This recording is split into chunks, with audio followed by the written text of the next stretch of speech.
Welcome, everyone. This is Yvonne. I am doing an interview with one of my financial freedom students named G, and we're going to look at her astrological chart because she asked a question, which I'm going to paraphrase as it had to do with the comfort zone video, and it was called Comfort Zone Discomfort. And so she said, well, what if you have your moon in Taurus and you like comfort, you like staying in your home?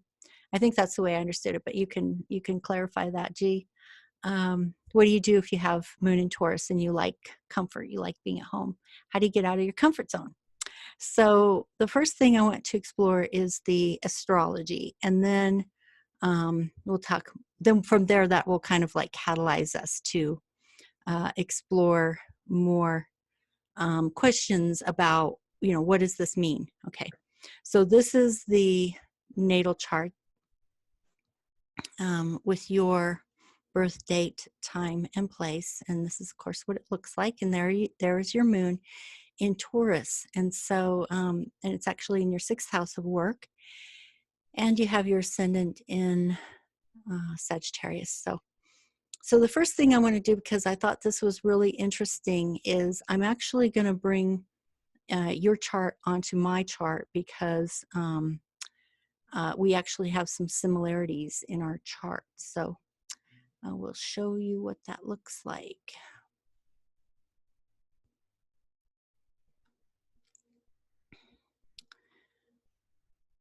Okay, so my chart is on the inside, and G's chart is on the outside. And so this is what I want you to see, G. Okay, look, my moon is in Taurus at 22 degrees, 18 minutes, and yours is at 17 degrees, 59 minutes. So our moons in Taurus are almost conjunct. And I have a Sagittarius sun that's almost conjunct your Sagittarian ascendant. So in terms of two of the most powerful symbols, yeah, well, the three most important are the ascendant, the sun, and the moon. So we have almost identical moons. We have we're very similar in terms of our Sagittarian ascendant and sun. And then you have your sun in Leo, and I have my ascendant in Cancer. So here's the thing I want to say is that while your planets do create a degree of personality, you can overcome that if it's an obstacle. So as an example, I have a Cancer ascendant, which made me extremely shy as a child. And in order to, to self-actualize, I had to overcome that so that I could do the things I wanted to do in my life. I had to overcome my shyness. So I definitely worked on that. That was an important goal in my life. So I think the point to consider is that it's not about the fact that you have the moon in Taurus. It has more to do with what you value, what you well, let me pull this up so we can just kind of have a little bit of a conversation, because I really wanted to make clear that like your alignments aren't hindering you in any way. It's not that we don't have challenges, we do. And sometimes challenges come up, and they're more often about the way the outer planets are landing on our chart, like squares, oppositions, and sometimes conjunctions, if they're from the malefic planets, that can be more challenging. But our basic chart doesn't tell us that we can or can't do anything. If our personality is hindering us, we can change that. So it's more about what you value. And so that's kind of what I want to have a conversation about, and see if that will take us back to looking at the chart again to see how the alignments can help you or how they might be challenging you. So do you understand what I'm saying? That like comfort, your desire for comfort isn't caused by your chart so much as it's just something you value. You like that comfort. And There's something else I want to ask, but just go ahead and respond to that for starts. Okay. I love my comfort. Mm-hmm. And it doesn't feel, I don't think of it in terms of value. I think of it, that's my personality. Like Okay. that's me. I love my Mm-hmm. comfort. And when I figure you might ask me, well, what do you value? And Mm-hmm. so the first thing I would say is freedom. Mm-hmm. Mm-hmm. I that's me. Yeah. So to commit myself to that change and truly follow through and Mm-hmm. keep going forward Mm-hmm. somehow doesn't feel like freedom, although there's part of Mm-hmm. me that understands that structure can you can have freedom Mm-hmm. inside of structure, Mm-hmm. but the fact that moving from my comfort zone requires commitment. Mm-hmm. I think I can start anything, but Okay. staying with it and going through to the other side and not wanting to go back to the comfort, I seem to resist. Okay. Okay.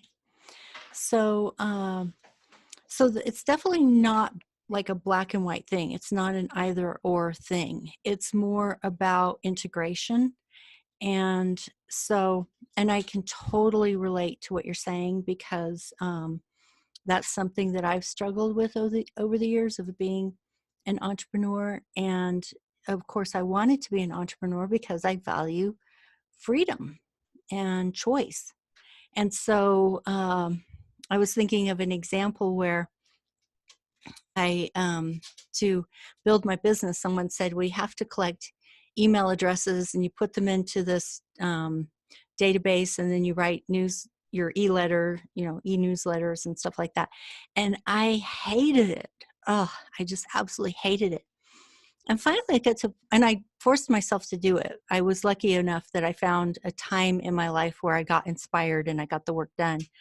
But when it all came, over time, the way it all worked out was that I realized that forcing myself to do things that I really, really did not enjoy ultimately were not very successful.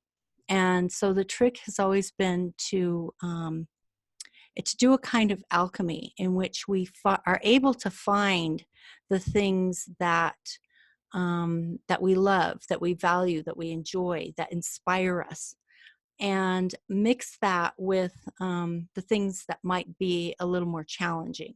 So, because like if you create a business and somebody pays you, which you hope they do, um, you have to show up and follow through on your commitments, and so and sometimes that sometimes you feel really energized to do that, and other times you feel like you might not be feeling well or you're overwhelmed and you still have to follow through on your commitments. And so it's a reminder to like always look at what needs are being met.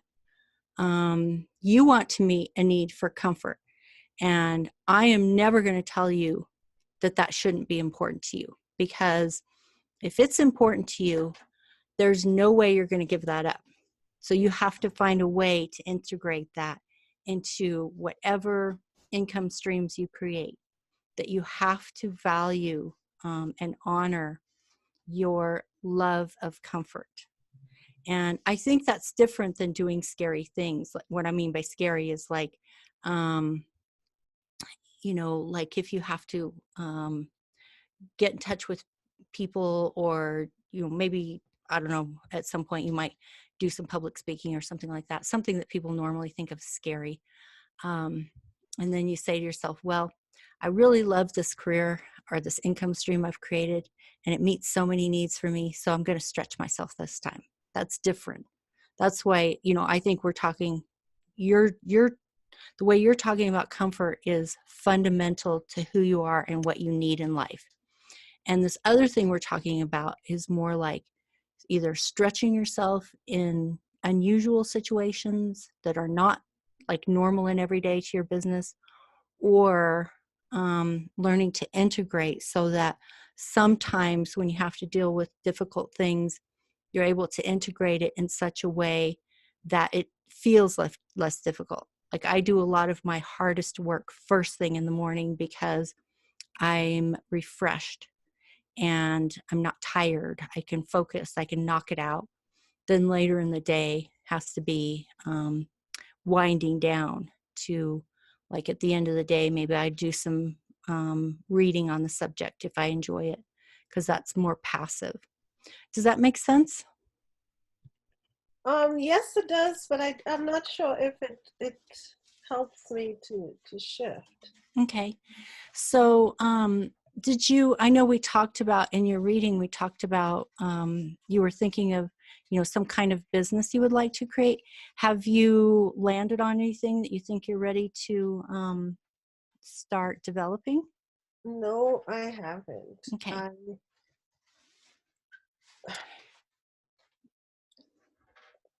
I really had, there's nothing that feels like, oh, it would be fun, Hmm. even Hmm. just a fun. I tell Yeah. myself, make it a game and come up Hmm. with a game. It doesn't even have to be the answer. Hmm. But the fact that you have a projected deadline date of launching, that's great. Hmm. As somebody who loves numerology, the idea that I can have a date, Hmm. it, Hmm. but even that is not, even just to play. I'm not coming up with, oh, here's a fun thing. Let's do a garage Hmm. sale Hmm. and launch it that day. Hmm. Garage sale doesn't turn me on. Okay. I'm not going to sit there. So Hmm. I really haven't come up with anything. Okay.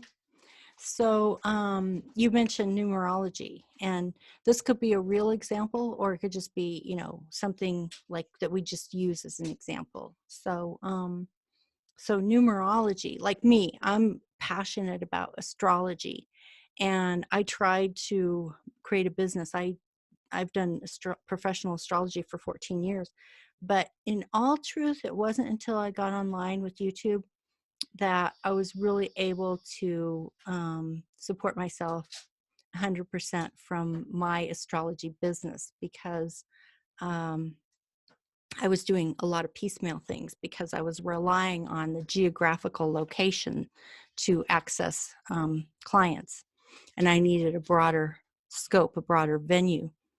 But I'm passionate about astrology, so that was easy for me. So if you're passionate about something like numerology, then the next step is to ask yourself in what ways that are fun, that you could turn that into a potential stream of income. So different examples are like, you could write something, because we can always self-publish, and sell ourselves. We don't need other people to publish us.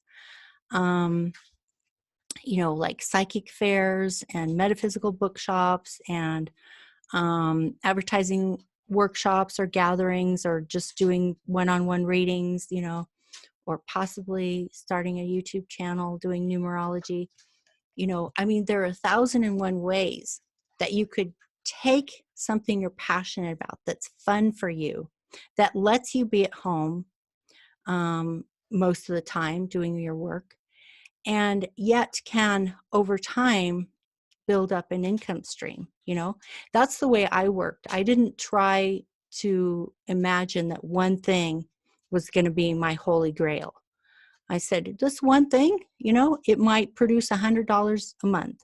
And then I've got these other 10 things. Literally, I never limited myself. I just said, I can do this. I enjoy it. Some people want it.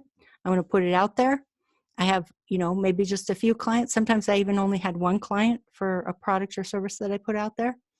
And, at one time, in the early days of being an astrologer, sometimes I only had one client a month, but she came every month and she just kept me going. It was like, I know I can do this. I love it. I'm going to build on it. And if I had thought to myself, well, I only have one client, then I would have given up. And I'm glad that I didn't. So, do you see? Is that starting to make sense? How I would play that with that in my mind? Yes, it all makes sense. Okay.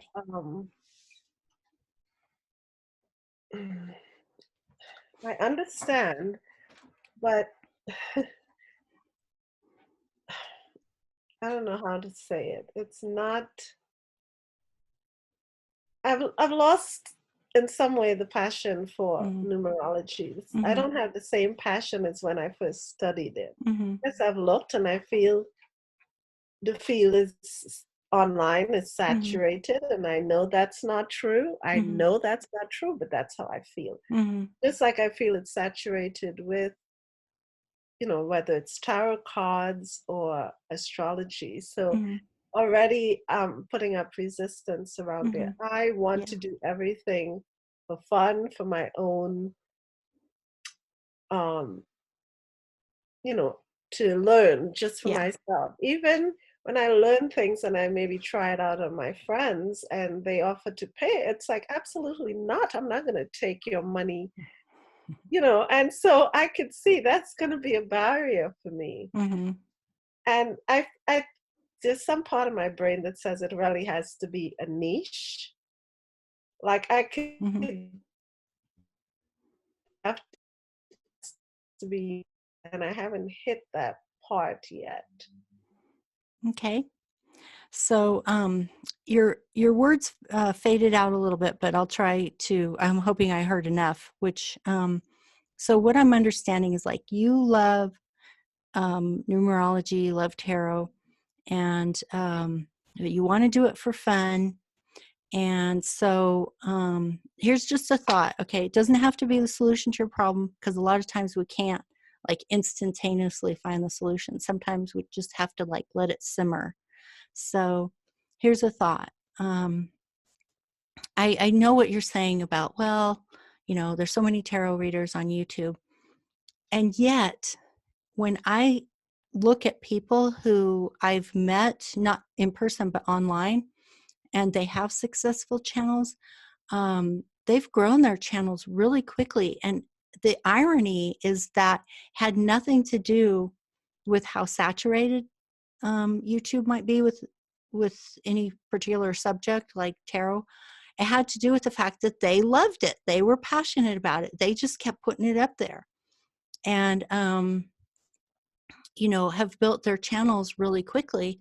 And you only need a certain number. I think it's like 1,000 subscribers and a certain number of watch time, which some people can actually make happen within a few months. It took me a year because I was doing it part time.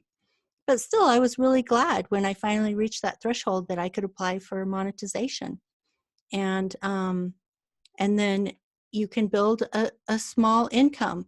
I know there are people on YouTube who they get their entire income just from the Google ads, but I think that if we assume that we have to make, like 50,000 a year, that threshold is too high. It will create resistance.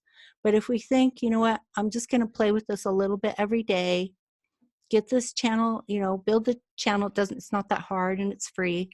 Um, Put up a video, um, and my camera and my microphone total, both the webcam and the microphone total cost like $100 on YouTube.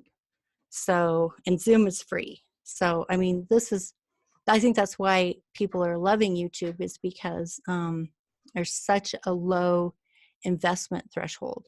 And you can just get in, and then you can do what you're passionate about for fun when you feel like doing it, because who cares? No, it's like, if you don't show up for a month, well, maybe you don't, build your channel as fast, but at the same time, you're not losing anything. It's there, it's ready for you whenever you're ready to come to it. And you can do it in your own time and when you feel like it, in your own speed. So again, I'm not saying this is the solution to your problem. I'm just saying that to start pondering a shift in and I think really in your expectations, because that's what's blocking you. I think you do have passion for certain subjects. And I think that um, you are perfectly capable of building something like a YouTube channel. You're perfectly capable. You're intelligent enough. That's not an obstacle. But you're telling yourself a story about what, it needs to be. Like, you need to be this, or, you need a niche, or it's too saturated. And the fact is, you can find a niche. Anybody can find a niche. My niche was the political stuff, which eventually I got to grow out of that. That's not going to work for me forever. But it got me started. And I think that as I grow out of it, I'll find a new niche that's true to my personality, and you can find that for yourself too. So again, this may not be a solution, but it can get you thinking. And that's really what matters, because at some point something will kick in you, and you say, yep, I think I'm gonna stretch myself a little bit, and I'm gonna give this thing a try. And if you end up hating it, it's like, so what? It's such a small investment. Again, you don't even need a webcam and a microphone. If you have one embedded in your laptop or your computer, um, you can make videos. People really, they're not that picky. That's another nice thing about YouTube, is that it's more about the personality. If they like someone, they'll become loyal fans, and they don't expect perfection. So as I was saying earlier, we don't want to go too long on this, or people won't have time to watch the whole video. So, do you have any other last minute questions or comments you want to make? Well, just a comment. I Okay. think, thank you Hmm. for walking me through this. And I really do think it takes time and thinking. And that's what Hmm. I need to put together to come up with. It's not that I'm looking for an answer for finances right Hmm. now. It's really what excites me. Hmm. What will excite me to work on this Hmm. every day? And I haven't answered that question. So Okay. I think that's where I'm left. Okay. And what if you lowered the threshold a little bit to, it doesn't have to be every day, but maybe a few days a week, or even one day a week? That might be another thing to play with. That's cool. I can do that. Okay. And the other thing is, maybe I hate to miss it, but maybe I should take my eye off of April 4th, Hmm. you know, Hmm. and be open and make it fun. Hmm. Yeah. Yes, I agree. All right. Well, thank you, G. I really appreciate that you had the courage to ask the question, because I think that is so important. That in itself is a lesson, that when we ask for something, often we receive. And you asked a question, and you helped me too, because I like I don't always know what's going on in my students' minds, because I'm not meeting you face to face every day or every week. And so when you share with me what your challenges are and you ask for help, it helps me too. And it's helping everybody else who's in this program. Because I know that a lot of them, if not all of them, are struggling with the exact same issues that you're talking about here. So thank you. Well, thank you. Alrighty, so I will go ahead and close out this recording and say thank you to everyone else for watching this video. And we'll talk to you again later. Bye-bye.